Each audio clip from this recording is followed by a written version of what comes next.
Buenos días, alumnos de primero de FP Básica. Vamos a ver ahora, en este nuevo tema, vamos a ver los motores de corriente continua. En la imagen podemos ver las partes que constituyen un motor. Bien, en la imagen donde pone espira o bobina, esa es lo que llamamos el rotor, la parte que va a girar. Es por donde va a entrar la corriente y va a circular por dentro del cobre. Fuera tenemos la parte que no se mueve, que es la que va a generar el campo magnético externo que veíamos en el vídeo anterior. Eso es lo que se denomina el estator. En este caso es un imán. También se pueden utilizar bobinas que crearían su propio campo magnético que interactúa con el del rotor. Y por último, ahí donde pone colector, sería la parte donde entra la corriente. Eso se denomina colector de delgas. Y es ahí donde van conectadas todas las bobinas del rotor. La conexión entre el conector de delgas y la fuente de energía se hace a través de las escobillas. Son esos dos elementos que se ven ahí y que deben ir rígidamente unidos, porque en caso contrario producirían chispas y son una de las causas de más averías en este tipo de motores. Aquí vemos un esquema de cómo funciona el motor. Vemos que del lado positivo de la batería, a través del colector de delgas, entra la corriente que recorre el bobinado, y este, al estar dentro de un campo magnético, el que va del norte al sur, interactúa con ese campo magnético, la corriente eléctrica interactúa con el campo magnético y se produce la fuerza que hace que se mueva la bobina. Recordemos que seguían aquella ley de la mano izquierda. Si cambiáramos el sentido de la corriente, cambiaría también el sentido de giro de nuestro motor. Vamos a desmontar un motorcito eléctrico y vamos a estudiarlo para ver toda una serie de fenómenos que se producen en este tipo de motores.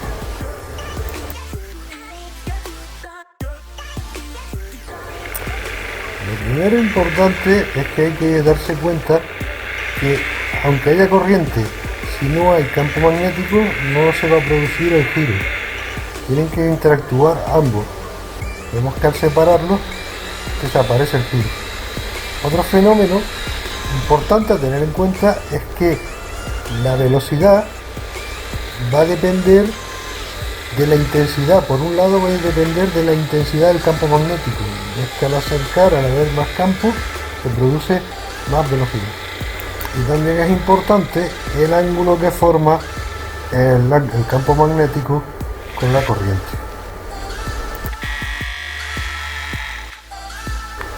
Por tanto, si queremos variar la velocidad de nuestro motor, podemos hacerlo variando la intensidad del campo magnético creado. En un motor de imanes permanentes esto no es posible, pero si el campo magnético lo crearan unas bobinas colocadas en el estator, cambiando la corriente que pasa por ellas, podríamos cambiar el campo magnético, ¿verdad? Y entonces el campo magnético que vería el rotor sería variable. Otra forma de cambiar la velocidad de un motor es mediante una serie de resistencias que permitan que pase menos, que haya menos tensión en las escobillas, en el colector de delgas, y pase menos corriente. Hay un fenómeno interesante que se produce en este tipo de motores, y es que a más velocidad tenga, aparece una tensión que se opone a la tensión de entrada y por tanto hace que entre menos corriente. Se llama una fuerza contraelectromotriz y se debe a la corriente que pasa por el rotor y que crea su propio campo magnético, que se opone al campo magnético que creamos para que se produzca el giro. Son un fenómeno que ya estudiarán ustedes en cursos superiores. Aquí en este caso, ya con un motor lo montado, hemos preparado pues mediante un transistor una regulación de velocidad, donde es importante que sea a través de un transistor, porque de la otra forma, como vieron en el vídeo, es casi imposible, y sin embargo trabajando en la zona de amplificación del transistor es posible aplicar la cantidad de tensión y dejar pasar la cantidad de corriente necesaria para que se produzca las variaciones de velocidad. Por último, aquí tenemos otro método, que es la modulación por ancho de pulso, PWM. Este es un método que consiste en utilizar una tensión fija, pero le vamos dando pequeños cortes y así el motor ve diferentes niveles de tensión, tensiones más bajas, porque el valor medio de la señal es inferior al valor de, por ejemplo, podemos pasar de 5 a 3 voltios simplemente cogiendo una señal de 5 voltios y dándole pequeños cortes. Este método es muy utilizado hoy en día para inversores, para regulación de velocidad, para cambiar de continua a alterna, en inversores solares, etc.